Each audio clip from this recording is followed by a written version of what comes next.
this side Vasuranjan Chandile, Advocate, Punjab Haryana High Court. I am co-opted member Punjab Haryana Chandigarh Bar Council, and I am President North Zone International Council of Jurists. I am appointed by Shri Adish Agarwala ji, who is right now currently President of Supreme Court Bar Association and Chairman International Council of Jurists and All India Bar Association. I am thankful to Hasnain Sheikh ji, who gave me this opportunity to join this session today. I am very much happy to interact with you all. And today we'll discuss about the bail, drafting of bail, how many types of bail are there. First of all, you tell me, what do you mean by bail? Any student, randomly any student, please tell me. मैं जो session करता हूँ वो interactive session करता हूँ. मैं ऐसा नहीं हो कि आपको लेक्चर देके चला जाऊंगा, ऐसा कुछ नहीं है. जो आपका आज का लेक्चर होगा, मैं आपको 100% श्योर करता हूँ कि ये आपको पूरी जिंदगी भर याद रहेगा. मैं यही सबसे पहले अपने जो मन में रख के चलता हूँ कि जो सेशन हो, एक तो बोरिंग नहीं होगा हमारा. अगर आपको बीच में हल्का सा भी बोरिंग लगे तो आप मुझे टोक कर कहना कि सर हम बोर हो रहे हैं. तो सबसे पहले आप एक रैंडम स्टूडेंट्स मुझे बताएं कि आपको बेल के बारे में क्या नॉलेज है. कोई भी एक स्टूडेंट आप सबको बताइए, क्योंकि आप कोई सेकेंड ईयर में है, कोई थर्ड ईयर में है, कोई फोर्थ ईयर में है. तो बेल तो ऐसा कंसेप्ट है जो फर्स्ट ईयर से ही आपको पता होता है. तो आप मुझे सबसे पहले कोई भी एक रैंडमली, अभी मैंने, फिर मैं उसके बाद आपको बताऊंगा जो मेरे नोट्स हैं. The temporary release of accused person, Honupriya. Anything else? Conditional release by magistrate or by police. Bail is a right. Yes, you are right. Bail is a right. Jail is exception. Bail is a right. You are right. Anything else above this? To free somebody or certain sort of encumbrance, pratiksha kamble, release of a person.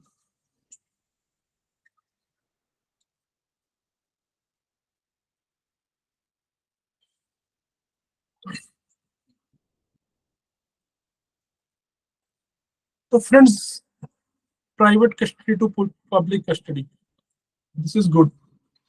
You have changed the words. I want this private custody to public custody. अच्छा लगा ये जिसने भी किया था. Release of a person, ये again and again admit deny entry आ रहा है. एक बार आप सबको एंट्री दे दीजिए ताकि डिस्टर्बेंस आ रही है फोन में बार बार.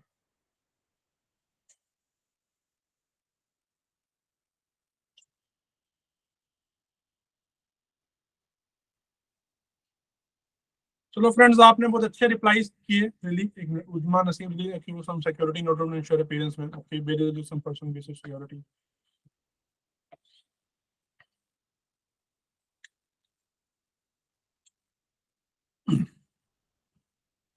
चलिए, डेट्स इट. आपने सबने अच्छे आंसर दिए. देखिए फ्रेंड्स, 3 टाइप्स की बिल होती है.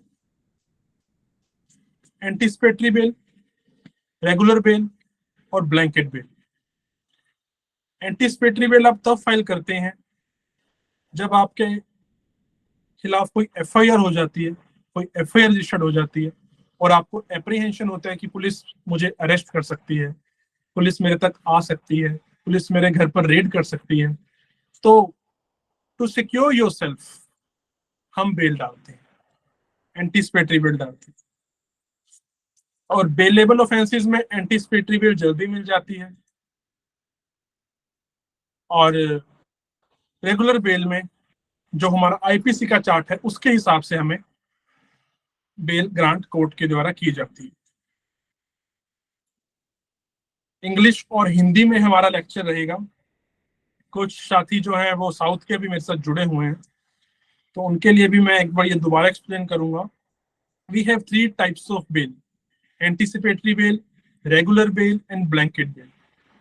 You know about anticipatory and regular bail, but what is blanket bail? Today I will tell you about blanket bail. If you will go on Google and if you will talk to any senior advocate or advocate who's practicing lawyer in the high courts or district courts, he will define you about blanket bail. Blanket bail is not mentioned in IPC, not even in CRPC, not in any of that. Blanket bail has been granted by the honorable court when you have apprehension that police will indulge me in an FIR, police will registered FIR against me, and police will take action against me, and police can also arrest me in this case. Then you can file blanket bail. In that case, High Court to Supreme Court. Meanwhile, High Court because has powers in 439, 438 and 437 CRPC to grant bail to the accused in India. तो आप blanket bell file कर सकते हैं. Blanket bell में क्या होता है? In blanket bail, judges of High Court give order to the authority from which you have apprehension that they can register an FIR against you. High Court directs that authority that they will tell you before registering the FIR, and they will tell you about the arrest 7 days before. They will intimate you that you can take any legal action if you want to take in this. So there is no instant arrest of that person in that case.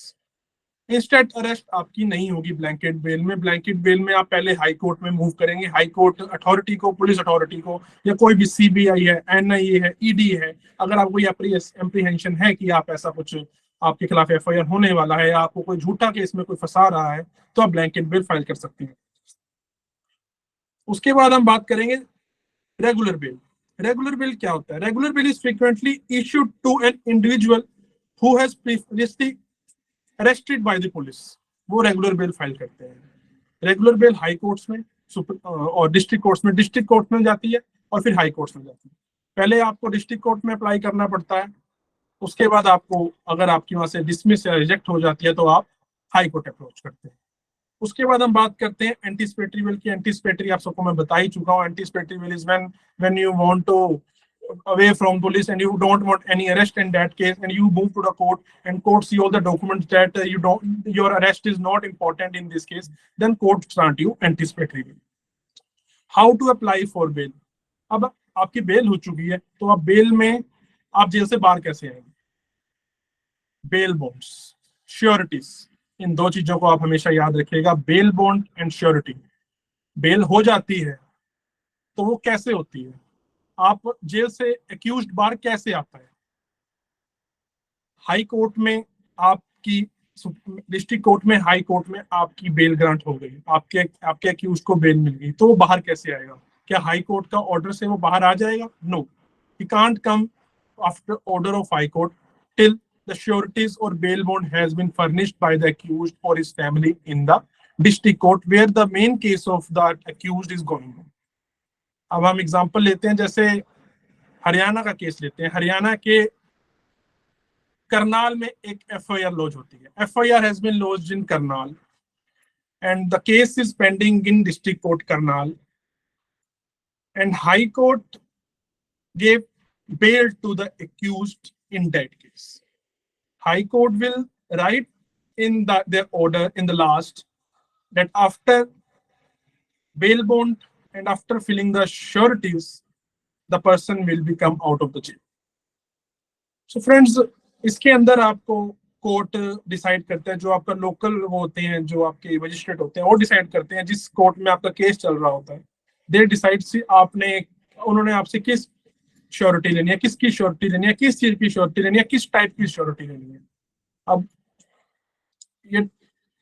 ये refer करता है आपको अलग अलग चीजों से. एक minute, call आ रहे हैं. ये आपको अलग अलग केसेस के हिसाब से, हर केस के हिसाब से आपको डिस्ट्रिक्ट कोर्ट ये आपको श्योरिटीज भरने के लिए बोलती है. अगर आपको कोई मर्डर केस है, आपको कोई रेप केस है, तो उसमें आपकी श्योरिटी ज्यादा रहेगी. अगर कोई नॉर्मल केस है, क्राइम्स है, तो उसमें आपकी श्योरिटी 50,000 to 1 लाख के बीच रहती है. और वो जब आप केस आप उसमें से एक्विटल हो जाते हैं, उस केस में बाय चांस आप एक्विटल हो जाते हैं, और बाय चांस उस केस में आपको सजा हो जाती है, उस केस में आपको पनिशमेंट मिल जाती है, तो वो जो श्योरिटीज होती हैं वो वापस आपको मिल जाती हैं. तो उसके बाद हम फ्रेंड्स बात करेंगे, सबसे इंपॉर्टेंट पॉइंट है जो आज का हमारा, ये सारी चीजें आप पढ़ चुके हैं, पर जो मैं आपको आज बताने जा रहा हूँ, जो मेरे पास आज पॉइंट्स हैं, जो मैंने आपके लिए रखे लिख के, सबसे पहले जो मैं आपको इंपॉर्टेंट, आप एक कॉपी और पेन ले लीजिए और आपको ये चीज थ्रू आउट लाइफ, एक जो फर्स्ट पेज आपके रजिस्टर का होगा, आपने उसमें लिखनी है. आप कभी भी बेल ड्राफ्टिंग में मार नहीं खाएंगे. ये मेरे सर ने मुझे गुर दिया था, जो मैं आप सब तक, क्योंकि मैं चाहता हूँ मेरे साथी जितने भी मेरे साथ जुड़े हुए उन तक ये बात पहुंचे, और हर कोई ड्राफ्टिंग के अंदर अच्छी तरह से कार्य करे. ड्राफ्टिंग आपकी इतनी अच्छी होनी चाहिए कि drafting is the main thing in the law. अगर आपकी ड्राफ्टिंग अच्छी है तो जस्ट जो साहब आपका जो केस पढ़ेंगे तो ही विल बी इम्प्रेस्ड। आप जज साहब आपको ड्राफ्टिंग के कारण भी रिलीफ देते हैं। हाई कोर्ट में कई बार देखो मैं, देयर आर मेनी जजेस who appreciate for drafting to the advocates. In one court, I have seen Mr. Vikas Behal, our honorable and worthy judge of Punjab Haryana High Court. He very much give put things to that drafting. In drafting, he praise very much when there is a good drafting in the case. Because just हमारे high court में क्या होता है आपको मैं बताता हूँ। जैसे कल हमारा केस है, tomorrow I have hearing in my case. ऐसा नहीं है कि जज साहब उसी टाइम फाइल पढ़ेंगे। जैसे हम एक दिन पहले एडवोकेट्स तैयारी करते हैं, एडवोकेट सारा केस पढ़ते हैं अच्छी तरह, जैसे एडवोकेट्स अच्छी तरह काम करते हैं उसी तरह से जजेस भी एक दिन पहले रात को उनके ऑफिस में फाइल आ जाती है। फाइल आती है, जज साहब पढ़ते हैं। और हमारे हाई कोर्ट्स में अब सारे जजेस ही मैं बात करूंगा, ऑल ऑफ द जजेस वो उन्होंने नोट्स बनाने शुरू कर दिए हैं। उनके यहाँ एलआर्स नोट्स बनाते हैं, कई बार जजेस खुद भी नोट्स बनाते हैं, और कई जजेस तो अपने लैपटॉप से काम कर रहे हैं, ऑनलाइन तरीके से काम कर रहे हैं, आईपैड के थ्रू काम कर रहे हैं और सारा डिटेल लिख कर लाते हैं कोर्ट में। तो जैसे जैसे टेक्नोलॉजी आगे बढ़ रही है, जैसे जैसे टेक्नोलॉजी आगे फास्ट हो रही है, ऐसे ऐसे हमारे जो जुडिशियल सिस्टम है, जुडिशियल हमारा वो है लॉ ऑफ लैंड आगे बढ़ रहा है, पेंडेंसी खत्म हो रही है। तो साथियों नोट कर लीजिए, उसके बाद हम इसको डिस्कस करेंगे line by line. Points to note in case when you are drafting the case, when you are reading any file, any criminal file, आपको कैसे उसको नोट करना है ये नोट कर लीजिए। ये इंपॉर्टेंट है। अपनी स्क्रीन रिकॉर्डिंग ऑन करनी है, स्क्रीन रिकॉर्डिंग ऑन कर लीजिए। ये पॉइंट सोशल मीडिया पर, यूट्यूब पर आज तक कहीं नहीं आपको मिलेंगे, जो आज पॉइंट मैं आपको बताने जा रहा हूँ कि किस पॉइंट टू पॉइंट आपने ड्राफ्टिंग करनी है, आपने केस को पढ़ना है, आपने नोट्स बनाने हैं। सबसे पहले आप पढ़ेंगे, अभी मैं हसनैन जी को कहूंगा आप किसी को ऐड मत कीजिए, मैं बार बार मेरी स्क्रीन पर वो आता है, मैं डिस्टर्ब हो रहा हूँ। आप किसी को हसनैन जी अब ऐड मत कीजिएगा, एंड आप ऑफ कर दीजिए जो ज्वाइन वाला फीचर है आपका। Date of incident with detail. सबसे पहले आपने देखना है कि इंसिडेंट कब हुआ, कहां हुआ, क्यों हुआ, किसके साथ हुआ, with whom it has happened, why it has happened, and who commit that crime. First point. आशा करता हूं, I think you all are writing, आप सब लिख रहे होंगे, आपको ये बहुत चीज फायदा करेगी। उसके बाद हम आएंगे एफआईआर नंबर पे। एफआईआर का नंबर क्या है, किस सेक्शन में लॉन्च हुई है, कौन से डिस्ट्रिक्ट में लॉन्च हुई है, कौन सी स्टेट में लॉन्च हुई है। शांत खत्री जी कह रहे हैं प्लीज रिपीट सर। मैं अगेन एक बार आप सबको शुरू से, point number 1, date of incident with detail.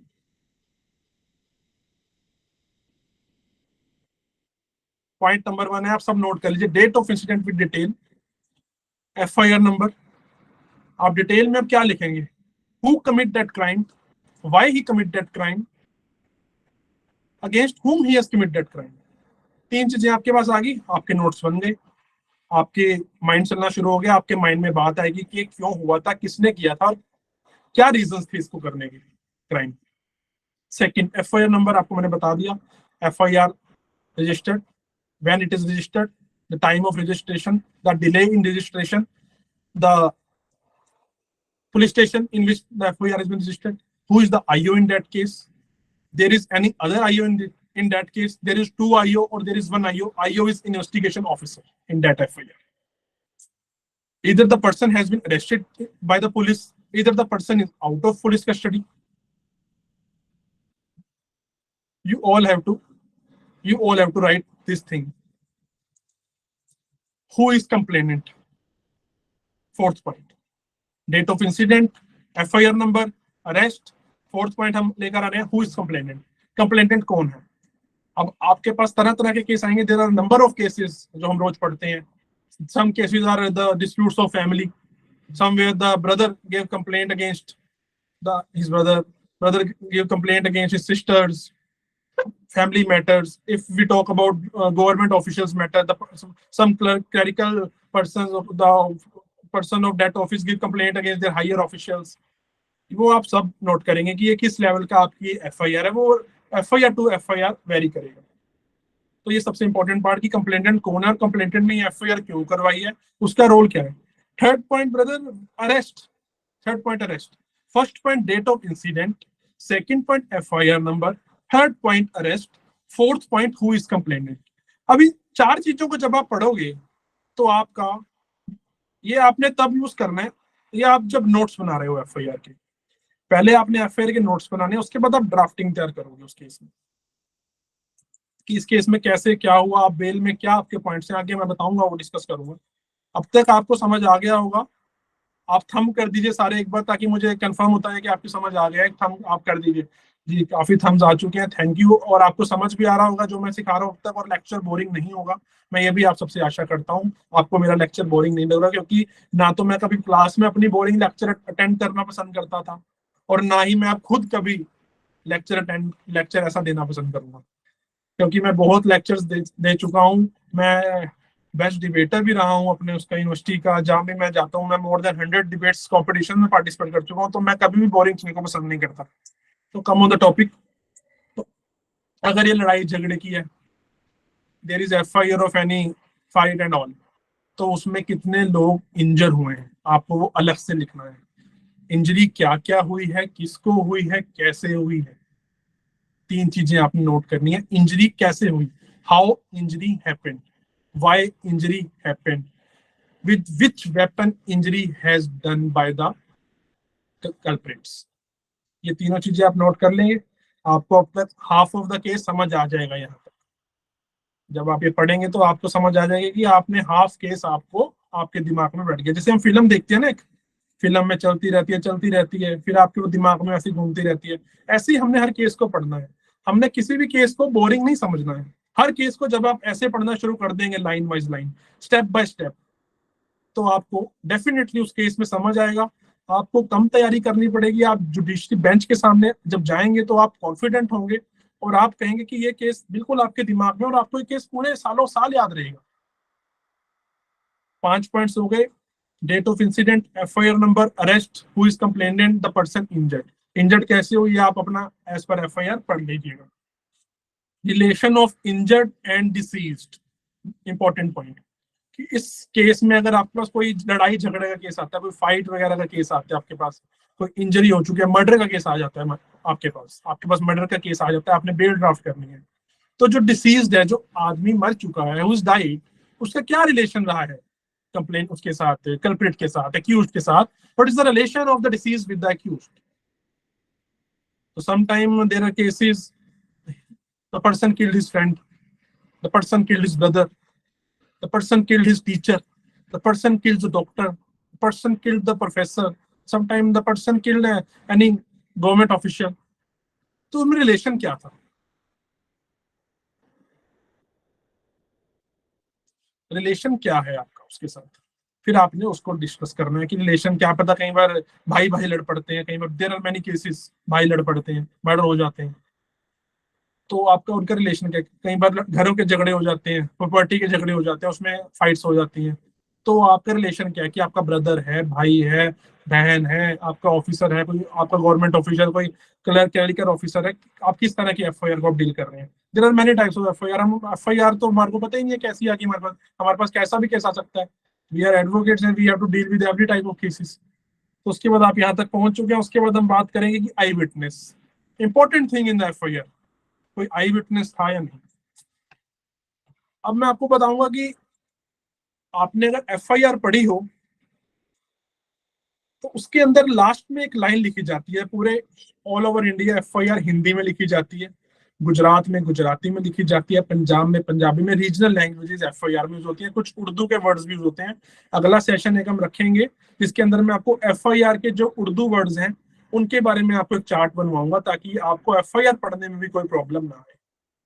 तो उसके बाद आई विटनेस, आई विटनेस अगर केस में होगा तो वो केस की आपका किस बारे में केस है, कितना स्ट्रॉन्ग आपका केस है, ये आई विटनेस डिसाइड करता है, क्योंकि eye witness play vital role in the case. अगर आई विटनेस है तो आपके केस को मजबूती मिलेगी, और पुलिस को भी कहीं ना कहीं मजबूती मिलती है। कई एफआईआर में ऐसा देखा जाता है जिस केस में हम बेल्स हमें ग्रांट होती है हमारे एक्यूज हमारे क्लाइंट्स को, उसमें पुलिस वाले लिखते हैं कि मौके पर आपको हिंदी में मैं एग्जैक्ट लाइन बता रहा हूँ जो मुझे याद है। मौके पर कई राहगीरों को बुलाया गया और उससे गवाही की बात कही गई कि यह आदमी हमने इस जगह पर पकड़ा है, पर उन्होंने कहा कि हमारे पास वक्त नहीं है और हमें अपना काम जाना है, जिस कारण हम किसी को भी मौके पर गवाह नहीं बना सकते। जब एफआईआर लॉन्च होती है आपको गवाही डालनी पड़ती है एक सिविलियन की, जो कि 80% ऑफ द केसेस में पुलिस ऑफिसर नहीं डालते। क्योंकि अगर मैं जा रहा हूँ कहीं से और आप आप पुलिस के साथ हो, मुझे तो पता ही नहीं कि क्या केस है, क्यों आपको अरेस्ट किया, तो मैं क्यों पार्टी बनूंगा। आजकल हर कोई कहता है कि कोर्ट कचहरी से दूर रहो। मुझे कोई मिलता है, मैं उसको बोलता हूँ कई बार किसी इंडिविजुअल सिविलियन को, हाँ जी मैं एडवोकेट हूँ जी, तो मुझे कहा जाता है कि यार एडवोकेट्स और डॉक्टर से तो भगवान दूर बचा के दूर रखे। तो ये भी धारणा बदलनी पड़ेगी। आज एडवोकेट यही नहीं है कि कोर्ट तक सीमित है। आज आपके चाहे कमर्शियल कोई काम हो, चाहे आपका कोई ऑफिस का कोई काम हो, चाहे आप कोई फ्रेंचाइजी खोल रहे हैं, चाहे आपका कपड़ों का आउटलेट क्यों ना, क्लोथ्स आउटलेट क्यों ना, हर जगह एडवोकेट चाहिए आपको। आजकल हमारे सिविल जो लॉयर्स हैं, जीएसटी लॉयर्स हैं, हमारे ये सारे अकाउंट्स के लॉयर्स हैं। तो लॉ तो बहुत बड़ा एक समुंदर है जिसके अंदर तरह तरह की मछलियां हैं। तो ऐसा कुछ नहीं है, हम तो हर जगह ही वकील, जो हमारे लीगल फ्रेटर्निटी, आप भी कल को एडवोकेट बनेंगे, हाई कोर्ट सुप्रीम कोर्ट तक आप जाएंगे। आप सबके साथ ब्लेसिंग्स है मेरी, छोटों को मेरा प्यार है, जो भी बड़े मुझे देख रहे हैं उनसे मैं आशीर्वाद लेता हूँ। तो आई विटनेस आप लिख लीजिए, आई विटनेस जो आपका पॉइंट है, आई विटनेस केस में है या नहीं है। उसके बाद relation of injured and disease मैंने बता दिया। एक्यूज्ड का नेम है क्या है, एक्यूज्ड का रोल क्या है, ये आपने अब सबसे इंपॉर्टेंट बात। कई बार होता है आपके केस में एक एक्यूज्ड होता है, कई बार आपके केस में 5 to 6 एक्यूज्ड होते हैं। जैसे मर्डर हुआ है, 5-6 लड़के इन्वॉल्व थे, 5-6 लोग इन्वॉल्व रहे होंगे। तो आपको जब आप नोट्स बना रहे हैं तो स्पेसिफिकली आपने रोल लिखना है, उनका क्या रोल रहा है, किसका, इसने क्या किया है, इसके हाथ में क्या था, इंजरी देते हुए इसके हाथ में क्या था, पंच कहाँ पर किसने मारा है। ये सारी चीजें आपको बाय नोट करनी है, ताकि एकदम आप 6 लोगों की बेल लगाएंगे तो आपकी नहीं होगी। आपको स्टेप बाय स्टेप आप जब चलेंगे, जब आप देखेंगे कि किस पर कितना एलिगेशन है एज पर एफआईआर, उसी हिसाब से आपको बेल मिलेगी। Should I repeat the point of accused name and role? Okay, जो आप एक्यूज्ड का नेम एंड रोल की बात है, ये जब आप पढ़ेंगे, there are many FIRs in which there is only one accused, there are many FIRs in which there are more than one accused, sometimes there is 6 to 7 accused. So point to point, point number 1, name of the accused, role of the accused. You have to make chart of the case. Notes जब आप बनाएंगे तो आपको बड़ा मजा आता है notes बनाने में। जब एक आप जजमेंट पढ़ते हैं ना तो बहुत मजा आता है अगर आप उसको नोट्स के साथ साथ बनाएं। पहले मैं आपको अपना स्टार्टिंग का बताता हूँ। मैं जजमेंट पढ़ता था, सारी जजमेंट पढ़ लेता था, उसको 2-3 दिन बाद भूल जाता था। और मुझे सीनियर्स मिलते हैं, उनको जजमेंट्स ऐसे टिप्स पे याद है, वासु आपको ये जजमेंट्स पता है, वासु आपको इस जजमेंट का पता है, उनको साइटेशंस तक याद है सीनियर एडवोकेट्स को। मैं हैरान हूं कि इनको कैसे याद है। तो मैंने सीनियर एडवोकेट से हाई कोर्ट में बात की, सुप्रीम कोर्ट के जो मेरे नॉन एडवोकेट्स हैं, मैंने उनसे बात की कि सर मैं इसको याद कैसे करूं। हम कुछ इतना ज्यादा याद नहीं कर सकते, हमारी रोज नई स्टडी है, रोज सुप्रीम कोर्ट के नए नए डिसीजंस आ रहे हैं, रोज नई जजमेंट्स आ रही हैं, हमें अप टू डेट रहना पड़ता है। एक वकील को रोज पढ़ना पड़ता है। एक वकील जितना भी कॉलेज में बचता है पढ़ने से, चाहे वो मैं भी रहा हूँ, मैं बचता था पढ़ने से, मैं सिर्फ एग्जाम के टाइम पढ़ता था। पर जैसे जैसे मैं प्रोफेशन में आया मुझे लगा कि मुझे तो पढ़ाई रोज करनी पड़ेगी। आप सब भी एक पल्ले बांध ले अपने बात, अपने साथ इसको गांठ मार लें कि आपने जो भी पढ़ाई से अगर आप बच रहे हैं तो आज से इसको बंद कर दीजिए।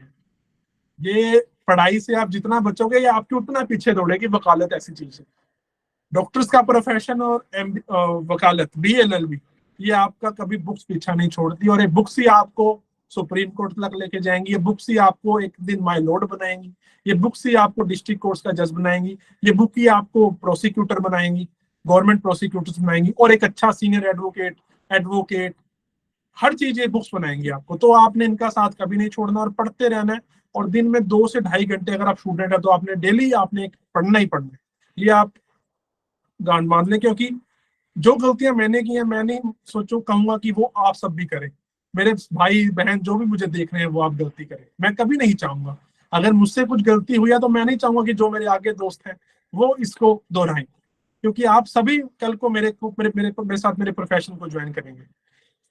तो उसके बाद अक्यूज्ड का नेम एंड रोल आपने लिस्ट बना लिया, तो उसके बाद आप केस में आ जाओगे रिकवरी पे।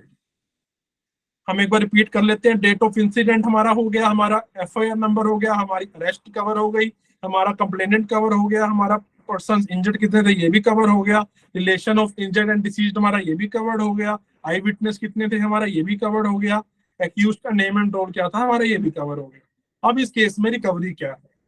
अगर आप मर्डर के केस में है तो आपसे कोई नाइफ की रिकवरी हुई है, आपसे किसी वेपन की रिकवरी हुई है, आपसे किसी गन की रिकवरी हुई है, आपसे किसी डंडे की बिंडे की किसी की रिकवरी हुई है, किसी स्टिक की रिकवरी हुई है, आपसे किसी पंच की रिकवरी हुई है, या जो भी आपने इस्तेमाल किया वो यूज किया उसकी रिकवरी हुई है। आप सबको ये चीजें लिखनी पड़ेंगी। अगर बाय चांस आपके केस में कोई रिकवरी नहीं है तो your case is good case for bail. आपको बेल मिलेगी, आपके एक्यूज को बेल मिलेगी जब रिकवरी नहीं हुई आपसे। अब जब रिकवरी मिल जाती है, जब चार्जशीट पेश होता है, तो आपको, आपने अगर कोर्ट का एलसीआर देखा हो, LCR is equal to lower court record. Lower court record अगर आपने देखा हो, जब वो आता है तो उसमें सारा कुछ आपको मेंशन होता है। रिकवरी के अंदर अगर आपको एक नाइफ भी मिले तो उसका एक डायग्राम आएगा आपके पास बना हुआ, एक पूरी पेंटिंग, एक पूरी डायग्राम क्लासिफिकेशन हो रखेगी, साइज कितना है इसका, डायमीटर इसकी कितने हैं, लेंथ इसकी कितनी है, ब्रेथ इसकी कितनी है, तो सारा आता है आपके अंदर। अगर आपसे कोई रिकवरी नहीं तो आपका केस स्ट्रॉन्ग हो जाएगा। तो ये सबसे अच्छी चीज होती है आपके केस में। आप जब ड्राफ्टिंग कर रहे होते हैं, आप एक केस लड़ने जा रहे होते हैं, आप एक आर्ग्यूमेंट करने जाते हो, आपको एफआईआर में जरूर देखना है कि मेरे केस में रिकवरी क्या है। उसके बाद इंजरीज मैंने आपको बता दिया, इंजरीज क्या क्या है, किसको किसको है। अगर एक्यूज ने आपके कुछ ऊपर कुछ हमला किया, आपको थ्रेटनिंग करी है, तो क्या एक्यूज को आपने बदले में मारा? क्या हमारी तरफ से कोई एक्यूज को चोट लगी? हमारी तरफ से कोई इंजरी टूवर्ड्स एक्यूज हुई? ये आपने देखना है। ये भी आपके लिए गुड केस फिर बेल के लिए हो जाता है। फिर आप कहते हैं कि माय लॉर्ड हमारे, हम जैसे ही इन्होंने पहले हमें मारा, तो आपको एक स्टोरी अब हम बनाते हैं ना, स्टोरी एक बन जाती है। जब एक पूरी स्टोरी एक फिल्म की तरह बनती है स्टोरी, जब हम अपने किसी जज के सामने प्रेजेंट करते हैं अपना केस, तो आप उसमें देखना है कि इंजरीज किसको किसको है, क्या एक्यूज को ही, क्या सिर्फ जो कल्प्रिट्स हैं उनको इंजरी है या नहीं है, या सिर्फ जो कंप्लेनेंट है उसको इंजरी है। ये सबसे इंपॉर्टेंट आप चीज देखिए ताकि आपको केस की ड्राफ्टिंग करने में हेल्प मिले। उसके बाद चालान डिटेल इंपॉर्टेंट है, बहुत चालान डिटेल बहुत इंपॉर्टेंट है। चालान डिटेल में आपको क्या क्या पता करना है? चालान डिटेल के अंदर चालान जो है वो 90 डेज बाद पुलिस फाइल करती है। In some cases it is after 60 days and maximum it is 90 days. Challan जब फाइल होता है, अगर आपका चालान 90 डेज में पुलिस ने फाइल नहीं किया, इंपॉर्टेंट बात मैं बताने जा रहा हूं जो आप यंग एडवोकेट्स हैं, तो आपको default bail after 3 months court दे देता है।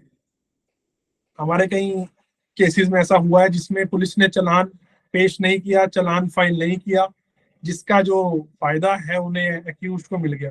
चालान मीन चार्जशीट। यस। उसके बाद हम बात करेंगे चालान के अंदर, चार्जशीट के अंदर क्या क्या चीजें हमें बेल को ड्राफ्ट करते हुए, केस को पढ़ते हुए देखनी है। accused mentioned in the charge sheet. First point. Second, how many witnesses are there in this case?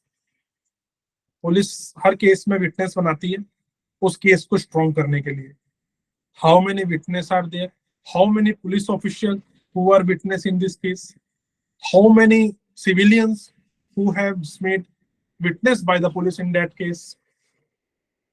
उसके बाद ये तीन चीजें लिखने के बाद खाना नंबर 2, बॉक्स नंबर 2 होता है चालान में, चार्जशीट में। अगर किसी एक्यूज्ड का नाम उन्होंने मेन एक्यूज्ड में नहीं डाला तो पुलिस उसका नाम खाना नंबर 2 में ऐड करती है और उसको सम्मन नहीं किया जाता उस केस में। खाना नंबर 2 से बोलते हैं, आप उसको बॉक्स नंबर 2 बोल सकते हैं। जब आप एक चार्जशीट को पढ़ेंगे तो उसमें आपको देखने को मिलेगा खाना नंबर 2। उसमें कई लोगों का नाम होता है पर उसे उन्हें एज ए पार्टी सम्मन नहीं किया जाता उस केस में, ऐसे एज ए एक्यूज सम्मन नहीं किया जाता। पर उन्हें कब सम्मन किया जाता है? उसके बाद एक एप्लीकेशन डलती है 319 सीआरपीसी। सीआरपीसी की 319 डलती है और उन्हें जो कंप्लेनेंट की साइड से एडवोकेट होता है एक जज साहब को एक एप्लीकेशन देता है उनके आगे और उनको बताता है कि जज साहब, पुलिस ने इस एक्यूज्ड को बॉक्स नंबर 2 में डाल दिया है, खाना नंबर 2 में डाल दिया है, उसे मेन एक्यूज नहीं बनाया गया। Kindly order to make he main accused and summon him as an main accused.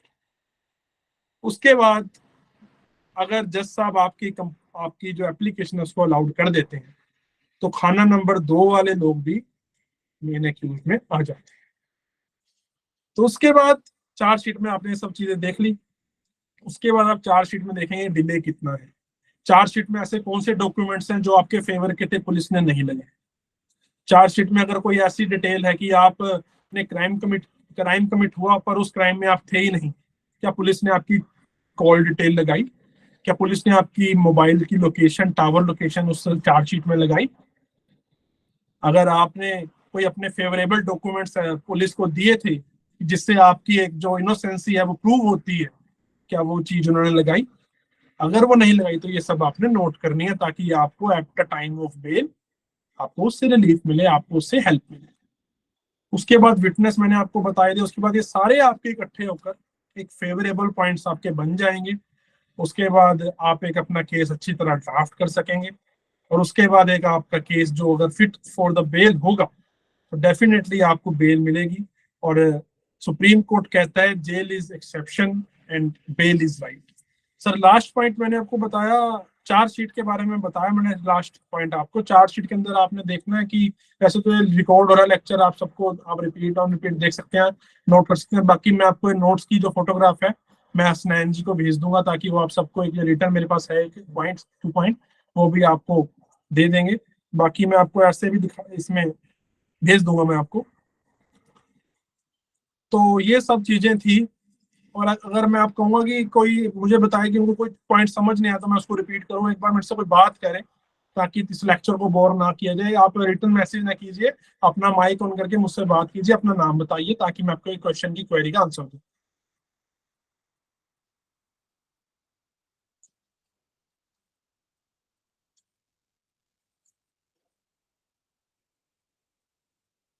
Vidhi Agarwal ji, recovery में आपने देखना है कि आपकी रिकवरी किस चीज की रिकवरी है। क्या रिकवरी है आपकी? क्या आपका मर्डर केस है? आपका केस है 323-323-506। आपने किसी को धमकी दी, आपने किसी को इंजर किया, आपने किसी को इंजरी दे डाली, किसी से आपकी हाथापाई हो गई, मैन हैंडलिंग हो गई, तो उसमें आपसे रिकवरी क्या? कई बार कॉलेजेस में आपने देखा होगा कई स्टूडेंट्स पंच लेकर आते हैं तो उनके तो उससे पंच रिकवरी हुई। अगर आप कंप्लेंट में लिखेंगे कि इस पे पंच था, उसने पंच से मुझे, मेरी वॉइस क्लियर नहीं है क्या? रेनू निगम जी का मैसेज आया, my voice is not clear. सारे थंब इंप्रेशन आ रही हैं, वॉइस क्लियर है। एक बार आप नेटवर्क चेक करिए अपना Renu ji. Sorry for inconvenience. Thank you Dhruv ji, आपने सबने आप सुन रहे हैं अच्छी तरह, मुझे अच्छा लग रहा है। तो रिकवरी के अंदर आपने देखना है कि आपसे क्रिस्टल क्लियर। हसनैन जी का नेटवर्क है, ये बहुत बढ़िया काम कर रहे हैं हसनैन जी, तो प्रॉब्लम तो आएगी नहीं, कोई टेक्निकल ग्लिचेस तो आ नहीं सकते।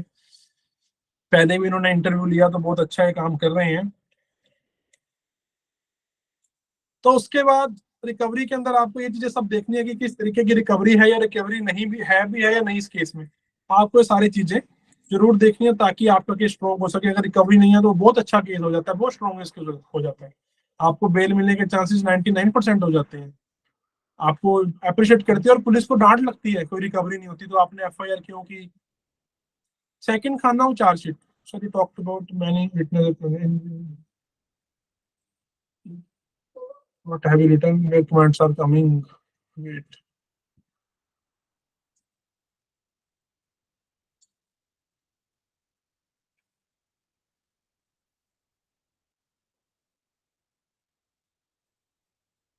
Sir, you talked about many witnesses are present. It is included in the point of eyewitness. Yes, आप कह सकते हैं कि आई विटनेस अगर कोई था उस केस में तो उसको प्रोसिक्यूशन उसमें लेके केस में ले लेती है अगर कोई था तो। वैसे तो नंबर ऑफ केसेस में कोई दर्ज होना नहीं चाहता कि मैं यार क्यों क्रिमिनल केस में हूँ, क्यों मैं सरकारी गवाह बनूं, मुझे रोज कोर्ट जाना पड़ेगा, किस पर इतना टाइम होता है। अगर वहां पर कुछ प्रेजेंट थे लोग, अगर कोई पुलिस ऑफिशियल प्रेजेंट था चलो वो तो अलग अलग केसेस की बात है, हॉस्टाइल हो जाते हैं नहीं होती है तो आप वेरी करते हैं केस टू केस, उस पर मैं कोई अपना टिप्पणी नहीं करूंगा, कोई भी मैं उस पर अपना वो कमेंट नहीं करूंगा। वो तो हर केस टू केस वेरी करता है कि हॉस्टाइल कौन हुआ है, कैसे हुआ है, कहाँ हुआ है।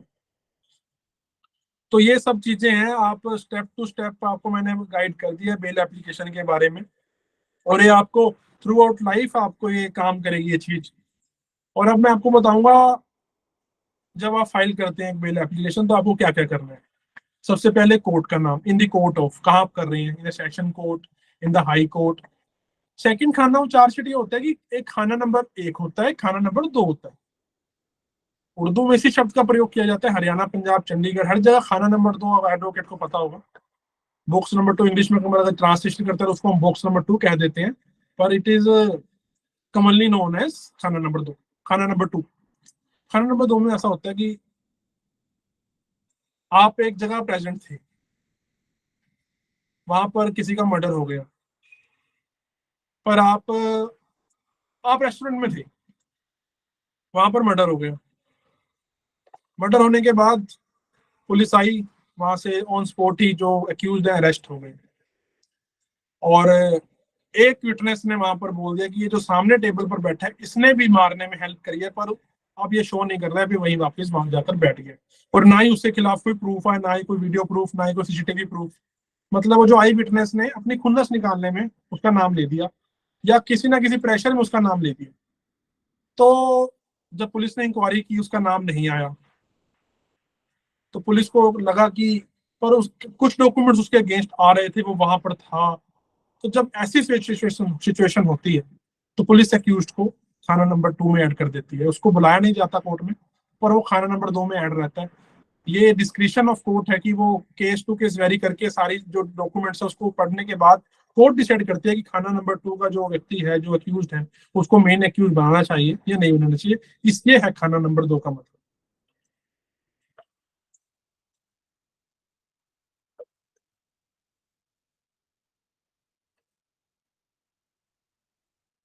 सस्पेक्टेड अक्यूज आप किस वे में बात कर रहे हैं, मतलब सस्पेक्टेड अक्यूज में आपको कैसे, किस कंटेक्स्ट में बात कर रहे हैं आप? मैं आपको क्या इसका मीनिंग बताऊं सस्पेक्टेड अक्यूज का, कैसे बोल रहे हैं?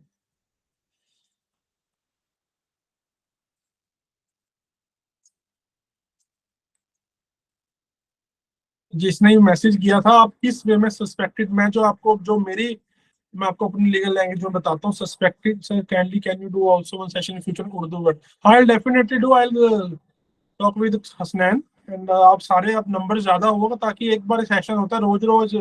आज ड्यू टू सैटरडे मैंने आपसे एक सेशन कर लिया, ये काफी पेंडेंसी रहती है काम की ऑफिस में। पर मैं हमेशा अपने भाइयों को, बहनों के लिए तैयार रहता हूँ जब भी मेरे पास टाइम होता है। स्नैन जी मुझे जब भी याद करते हैं, मैं स्नैन जी से पीछे नहीं हटता। ये काफी अच्छा काम कर रहे हैं लीगल, जो आप सब हमारे देश का भविष्य यहाँ बैठे हैं मुझे सुन रहा है। आप सारे अच्छा काम कर रहे हैं और आप हमेशा तरक्की करते रहिए। सस्पेक्टेड एविडेंस होता है, सस्पेक्टेड जो एक्यूज होता है वो होता है कि सस्पेक्टेड है कि ये था या नहीं था। वो भी खाना नंबर 2 में लोग आ जाते हैं कहीं, सस्पेक्टेड। पर सस्पेक्टेड अगर था तो उसकी पूरी पूरी उसमें इन्वेस्टिगेशन होती है। पुलिस उसकी तमाम जो डिटेल्स है वो लेती है, उस टाइम वो इंसान वहां पर था, एक प्रेजेंट था, नहीं था।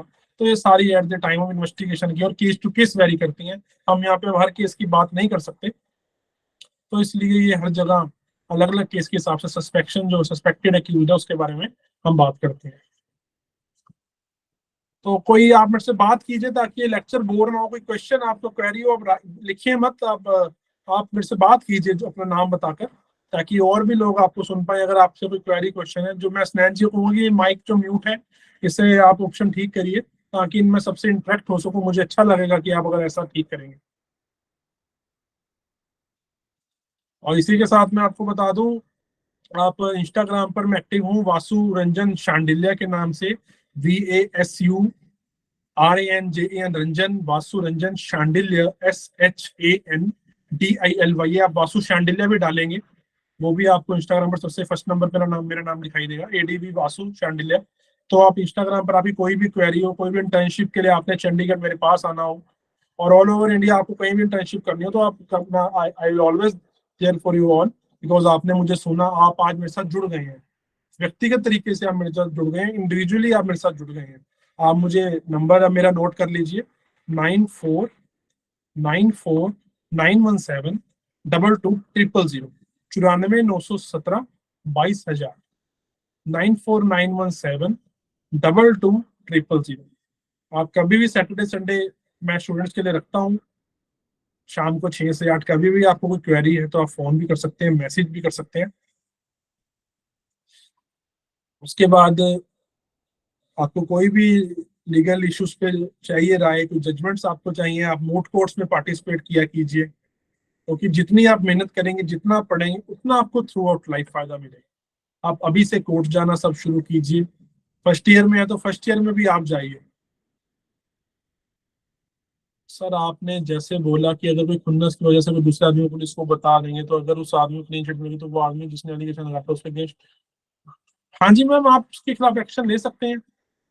182 की एक हमारी कार्रवाई होती है आईपीसी में। अगर आपके खिलाफ कोई एलिगेशन झूठे लगाता है तो आप उसमें 182 में, 511 में, there are many sections of IPC जिसके तहत आप उस पर्सन के खिलाफ स्पेसिफिकली आप एक सूट भी डाल सकते हैं उसके खिलाफ, रिकवरी सूट। जो आपकी डैमेज हुआ है आप सिविल सूट डाल सकते हैं, जो आपकी रेपुटेशन डैमेज हुई है उस चीज से। ये सारे कंसेप्ट वास्ट हैं, आगे से आगे बढ़ते जाएंगे। अभी हम बेल की तरफ जा रहे हैं। मैं आप अपने माइंड को ज्यादा एक्सपेंड ना करें, आप एक ही टॉपिक को रहें, ताकि आपका आज एक ही सेशन में एक चीज क्लियर हो। आप पहले जब आपको केस पढ़ना आ जाएगा ना, उसके बाद आपके लिए 50% काम आसान हो जाएगा। It will be easy for you all. जब एक केस को पढ़ना आ जाएगा, केस के नोट्स बनाने आ जाएंगे। भगत सिंह वाली पोएट्री भी जरूर सुनाएंगे आपको हसनैन जी। जिंदगी जीना आसान नहीं होता, बिना संघर्ष कोई महान नहीं होता, जब तक ना पड़े हथौड़े की चोट पत्थर भी भगवान नहीं होता। तो साथियों, आजकल मैं देख रहा हूँ किस तरह से यूथ किस तरफ जा रहा है। आप किसी पे डिपेंड ना रहें। अकेले हैं तो अपने आप को मजबूत समझिए, अपने मदर फादर के साथ अपना बॉन्ड अच्छा रखिए। लीगल प्रोफेशन के साथ साथ मैं हर अपने सेशन में एक ये सेशन भी जरूर रखता हूँ, कभी भी अपने माता पिता को धोखा मत दीजिए। जो आपको पढ़ा रहे हैं, जो यहाँ तक लेकर आ रहे हैं, उन्हें कभी धोखा मत दीजिए। उनकी एक आवाज पर हर काम कीजिए, और अपने दम पर जो करना है करिए। कभी मन में ना रखिए कि सिफारिश लगती है या मेरिट पर कोई काम नहीं होता, कुछ ऐसा नहीं है। काबिलियत होनी चाहिए। भगत सिंह कहते थे, शहीद आजम भगत सिंह, जिनको मैं बारंबार नतमस्तक करता हूँ, जो मेरे आइडियल भी हैं, मेरे रोल मॉडल हैं। जिंदगी तो अपने दम पर जी जाती है, दूसरों के कंधे पर तो जनाजे जाया करते हैं। तो हमने कभी भी दूसरों के कंधों पर अपने आप को नहीं रखना कि हम उसके कारण हम आगे जा रहे हैं। ये आप इस पर ऐसे प्रोफेशन में है कि आप किसी को भी हिला सकते हैं। आप इस प्रोफेशन में आप आ रहे हैं, आप किसी को भी, किसी से लंबी बड़ी से बड़ी लड़ाई आप लड़ सकते हैं। अगर आप कहीं गलत हो रहा है तो उसकी आवाज आप उठा सकते हैं। मैं फ्री सर्विसेज दे रहा हूँ, तरह तरह की चीजें मैं देखता हूँ। कितने ग्लेरिंग लैप्सेस हैं हमारी इन्वेस्टिगेशन में, पुलिस इन्वेस्टिगेशन में बहुत तरह के लैप्सेस हैं। मैं फ्री केसेस लड़ता हूँ तो देखता हूँ क्या क्या पुलिस ने लैप्सेस करे हुए इस केस में। पर कोई बात नहीं, एक और एक 11 होंगे, एक और एक 2 नहीं होंगे। हमने एक और एक को 11 बनाना है, एक एक और एक को 111 बनाना है। आप सब एक एक करके मेरे साथ जुड़ते रहिए। ये टीम लाखों में करोड़ों में जाएगी, और वासु शांडिल्य आपके लिए हमेशा आपके लिए एक आवाज पर खड़ा रहेगा। जितने भी साथी हैं, आप आज मेरे से दिल से जुड़ गए हैं आप सभी, क्योंकि आपने मुझे सुना। क्योंकि आजकल किसी पर टाइम नहीं है किसी को सुनने का, पर आप मेरे को सुनने आए। मैं आज आपसे एडवोकेट नहीं बात कर रहा हूँ, हर कोई एडवोकेट है, बहुत सारे एडवोकेट हैं, पर एक रिश्ता आपसे आज जोड़ा है मैंने। आप मुझे कभी भी फोन कीजिए, आपको चंडीगढ़, हरियाणा, पंजाब में कोई भी लीगल हेल्प चाहिए हो या कोई भी अनदर हेल्प चाहिए हो, तो आप मुझे हमेशा याद कर सकते हैं। और इसी के साथ मुझे इंस्टाग्राम पर आप फॉलो करते रहिए। रोज जो लॉ के अपडेट्स आ रहे हैं हम मैं आपको बताता रहूंगा। जल्दी एक मेरा यूट्यूब चैनल है लॉ विद वीआरएस, उसको भी मैं जल्द ही स्टार्ट करने जा रहा हूँ। और आपको आपकी जो भी क्वेरीज होंगी, मेरी Insta ID Vasu Shandilya, VASUSHANDILYA, मैं आपको यहाँ पर टाइप कर रहा हूँ, 1 मिनट में कर रहा हूँ। वासु शांडिल्य आप ये डाल दीजिएगा तो मेरा नाम आ जाएगा, सबसे ऊपर मेरा नाम है। अपना नंबर भी मैं डाल रहा हूँ ताकि आप सबको मेरा नंबर मिल जाए। मुझे हेलो कर दीजिए विद नेम, ताकि आप सबको मैं रिवर्ट करूँ अगर आपको कोई प्रॉब्लम हो। अगर इस सेशन में आपको कोई प्रॉब्लम रही हो तो अब मैं आपको वो भी रिवर्ट करूंगा। और आपको अभी मैं एक वो चार्ट भी भेजूंगा जो मैंने बनाया हुआ है। आप मुझे फॉलो करना मत भूलिएगा, क्योंकि बट इंस्टाग्राम के थ्रू एक नई नई अपडेट्स मैं डालता रहता हूँ, ताकि अभी उर्दू के वर्ड्स पे भी एक मैं नई वीडियो बनाने जा रहा हूँ। आपको जल्द वो मेरे पेज पे लो विद वीआरएस पे मिलेगी। वीआरएस मेरा फुल नेम वासु रंजन शांडिल है। तो इसी के साथ मैं आप सबका नमस्कार करता हूँ, धन्यवाद करता हूँ जो आपने मुझे सुना। और आपको मुझसे कोई भी काम हो, आप हमेशा मुझे याद कर सकते हैं। हसनैन जी मेरे साथ बहुत पुराने जुड़े हुए हैं, बहुत अच्छे साथी हैं मेरे।